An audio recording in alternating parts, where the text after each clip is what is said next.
تفتكر ربنا خلقنا علشان نجري طول الوقت ولا علشان امتى نوقف وامتى نجري؟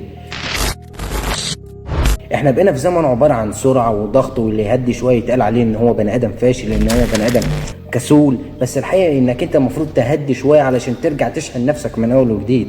ربنا بنفسه قال لك وجعلنا نومكم سباتا، يعني النوم مش عبارة عن كسل، النوم عبارة عن وسيلة بانك انت تريح فيها جسمك وعقلك من دوشة الحياة. وكمان ربنا قال لك وهو الذي جعل لكم الليل لتسكنوا فيه. معنى كلمة تسكنوا مش انك انت تنام، لا، بانك انت تطمئن وتهدى وترجع لنفسك وتفتكر بانك انت انسان مش آلة. احنا فعلا اتخلقنا في تعب وسعي، ولقد خلقنا الانسان في كبد. بس ربنا عمره ما قالك بانك انت تعيش حياتك كلها بانك انت تبقى تعبان ومتبهدل، لا، انك انت تسعى وفي نفس الوقت ترتاح، تعرف توازن ما بينهم. اللي بيرتاح هو اللي بيعرف يعيش ويعرف يكمل. اللي بيريح عقله هو اللي بيقدر يسمع الصوت الداخلي، الصوت اللي بيقول لك ارتاح، اهدى، ربنا معاك.